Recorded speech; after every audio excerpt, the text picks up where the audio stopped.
নমস্কার, আমি নবেন্দু। আপনারা এখন আমার চ্যানেল বিগিনারে। আপনারা আমার চ্যানেলে এর আগে ভুটানের যে ভিডিও দেখেছেন সেখানে আমি দেখিয়েছি ইন্টারন্যাশনাল বর্ডারে কীভাবে যাওয়া যায়, কী কী করতে হয় না করতে হয়। তো আজকে হচ্ছে 17 ডিসেম্বর, রবিবার, ছুটির দিন পেয়েছি। ঠান্ডা খুব পড়েছে, আপনারা নিশ্চয়ই বুঝতেই পারছেন ঠান্ডা কেমন পড়েছে আপনাদের এলাকায়। কেমন ঠান্ডা আপনাদের ওখানে পড়েছে অবশ্যই কমেন্ট করে জানাবেন। এখানে তো খুব ঠান্ডা, অনেক প্রোটেকশন নিতে হয়েছে। উপরে একটা উইন্ডচিটার, ভিতরে সোয়েটার, তার মধ্যে অনেকগুলো যন্ত্রপাতি। তো আজকে একটা ভিডিও নিয়ে চলে এসেছি যেখানে আমরা বাংলাদেশের যে বর্ডার আছে সেই বর্ডার ভিজিট করব। যেহেতু ছুটির একটা দিন পেয়েছি, ভালো একটা সময় পেয়েছি, আমাদের খুব ইচ্ছে ছিল আগে থেকেই যে বাংলাদেশের একটা বর্ডারে গিয়ে দেখে আসবো। বাড়ির কাছেই বর্ডার, বাড়ি থেকে ম্যাক্সিমাম 40 কিলোমিটার দূরে হবে। এখন বাজছে সকাল 11টা, আমরা বাড়ি থেকে বেরিয়ে গেছি। ইচ্ছা ছিল একটু আগে বেরানোর। ওখানে বর্ডারে কি পরিস্থিতি, কেমনভাবে ঢুকতে দেয়, আদৌ ঢুকতে দেয় কি জানি না, সেগুলো প্রত্যেকটা আপনার সাথে শেয়ার করবো। তো আর দেরি না করে চলুন ভিডিও শুরু করা যাক।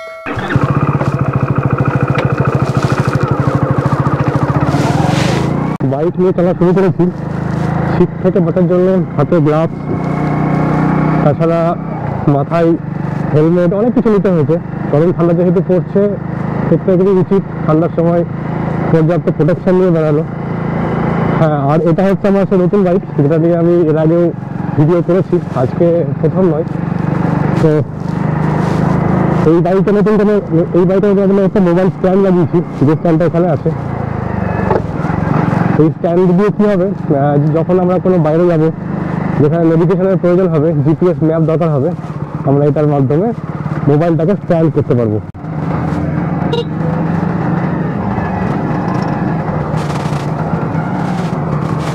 শর্টকাটে যাওয়ার জন্য আমরা এরকম একটা নদীর উপরে ছোট্ট ব্রিজ, এটাকে ব্রিজ বলা যায় না, বাসের সাথে, সেটাকে বেছে নিয়েছি।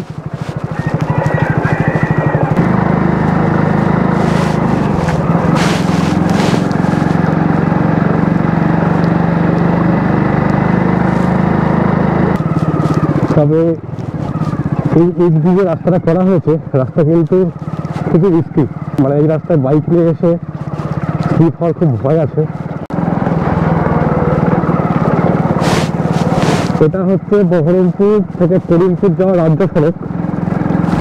এই রাস্তা খারাপ, এই খারাপ রাস্তাটাকে অ্যাভয়েড করার জন্যই আমরা শর্টকাট রাস্তা নিয়ে নদী পার হয়ে আসলাম। এই রাস্তা টোটালটাই খারাপ আছে, কাজ হচ্ছে রাস্তার উপরে। এটা হচ্ছে জিতপুর, সামনে জিতপুরের হাসপাতাল বাদিকে। এতক্ষণ আমরা ছিলাম মুর্শিদাবাদ জেলাতে, এবার আমরা পৌঁছে গেছি নদিয়া জেলাতে। এই যে ব্রিজটা পার করলাম, এটাই হচ্ছে নদিয়া আর মুর্শিদাবাদের বর্ডার। এই দিকটা ছিল মুর্শিদাবাদ, এটা হচ্ছে নদিয়ার করিমপুর 2 ব্লক। অ্যাকচুয়ালি যেখানে আমরা যাবো বাংলাদেশ বর্ডার শিকারপুরে, সেটা হচ্ছে করিমপুর 1 ব্লক। এখান থেকে মোটামুটি দূরত্ব 3 থেকে 22 কিলোমিটার হবে। এখান থেকে ডান দিকে চলে যাচ্ছে কৃষ্ণনগর যাওয়ার রাস্তা। আমরা এখন যাব বাঁদিকে হচ্ছে করিমপুর।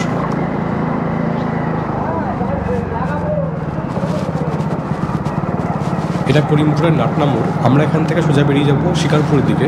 বাঁদিকের যে রাস্তা সেটা জলঙ্গি ডোমকল হয়ে চলে যাচ্ছে বহরমপুরের দিকে।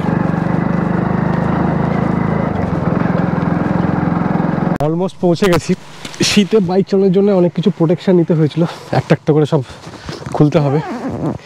আর এই সব প্রোটেকশান থাকলে আমাকেই আতঙ্কবাদী করে ঢুকিয়ে দেবে, তো সেই রিস্ক নেওয়া যাবে না। খুলে নিচ্ছে একটু একটু করে। এমনিতে বাইকে প্রচণ্ড ঠান্ডা, রাস্তায় যেহেতু বাইক চালিয়ে এসেছি এগুলো লাগতোই, কিছু করার ছিল না। এখন নর্মালি ওয়েদার ঠিক আছে, এখন সেরকম ঠান্ডা নাই। আবার বিকেলের দিকে কিন্তু ঠান্ডা পড়ছে, তখন আবার এগুলো লাগবে। এই শিকারপুর রাস্তার দুপাশে প্রচুর গাছপালা আর এরকম মোটা মোটা গাছ। এই মোটা গাছগুলোই হচ্ছে শিকারপুর রাস্তার বৈশিষ্ট্য। যখন এই রাস্তায় আসা যায় এই গাছগুলো দেখলে খুব ভালো লাগে। লাস্ট ইয়ার এইরকম সময়তেই একটা পরীক্ষা ছিল আমাদের শিকারপুর হাই স্কুলে, তখন একবার এখানে এসেছিলাম। তখন এরকম গাছ দেখেছিলাম, গাছের কাছে কিছু ছবি তুলেছিলাম। সামনের যে রাস্তা চলে যাচ্ছে এটাই যাচ্ছে বর্ডারের রাস্তা, আমরা একদম যাবো। এবং বর্ডারে গিয়ে আমাদের পারমিশন দেয় কিনা ভিডিও করার, এবং ওখানে গিয়ে কি কি পাচ্ছি আমরা সবটা শেয়ার করার চেষ্টা করব। শিকারপুর বর্ডারের কাছেই চলে এসেছি। এখানে বিএসএফ এর অনেক রেস্ট্রিকশন, কোনোভাবে আমাদেরকে ভিডিও ফুটেজ নিতে দিচ্ছে না। শিকারপুর বর্ডার পার করে দহখোলা বলে কোনো একটা জায়গা আছে, দহখোলা প্রাইমারি বিদ্যালয়, করিমপুর চক্র, মানে করিমপুর সার্কেলের তার ঠিক পাশেই আছি। এই রাস্তার সামনে যেটা দেখা যাচ্ছে দূরে, ওই দূরে, ওটা হচ্ছে বর্ডার। যেহেতু বর্ডারের কাছে ভিডিও পারমিশন আমরা পাচ্ছি না, তাই বর্ডার থেকে কিছুটা দূরে এসে ভিডিও করা শুরু করেছি। এখান থেকে 100 মিটার পেছনে আছে ইন্টারন্যাশনাল বর্ডার, ভারত বাংলাদেশের বর্ডার। আজকে যেহেতু রবিবার, প্রাইমারি স্কুল ছুটি আছে, এবং স্কুলটা কিন্তু একদম প্রাকৃতিক পরিবেশে, চারিদিকে এরকম বাঁশের বাগান, জঙ্গল, আমরা 3-4টে বর্ডারের পয়েন্ট ঘুরে এসেছি, কোনোভাবেই কোনো বর্ডারের ভিডিওগ্রাফি অ্যালাউ হচ্ছে না।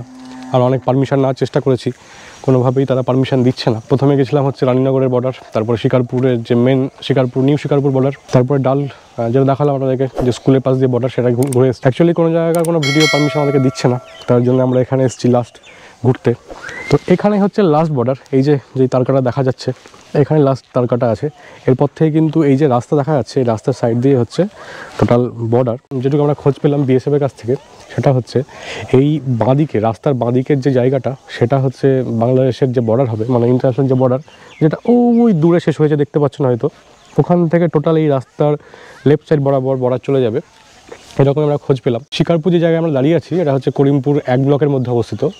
করিমপুর 1 ব্লকের মধ্যে করিমপুর প্রপার যে করিমপুর, সেটা কিন্তু এই করিমপুর 1 ব্লকের মধ্যেই পড়ছে। এখান থেকে করিমপুরের দূরত্ব প্রায় 11 কিলোমিটার। ব্লকটা একটু দূরে হয়ে গেছে সেই হিসাবে। ভারতের আর বাংলাদেশের যে বর্ডার, সেটা কেমন দেখার জন্য আজকে এখানে আমরা এসেছিলাম। ভিডিও বর্ডারে গিয়ে কোনো ভিডিওগ্রাফি আমাদের করতে দেয়নি, কোনো পারমিশন আমাদেরকে দেয়নি, আমরা ভিডিও করতে পারিনি। অনেক রিকোয়েস্ট করে গ্রামবাসীর থেকে পাওয়া বর্ডারের কিছু ক্লিপ শেয়ার করছি।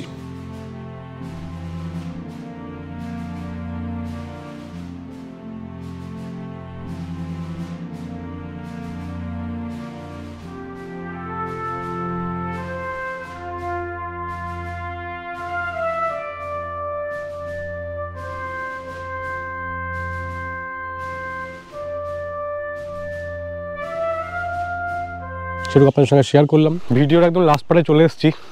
আজকে সকাল থেকে বেরিয়ে আমরা বাংলাদেশের যে বর্ডার, শিকারপুরে এসে বাংলাদেশের যে বর্ডার, সেটা দেখলাম বলতে নিজের চোখে বেশি দেখলাম, সবটা ক্যামেরাবন্দি করতে পারিনি, সব জায়গায় পারমিশন ছিল না।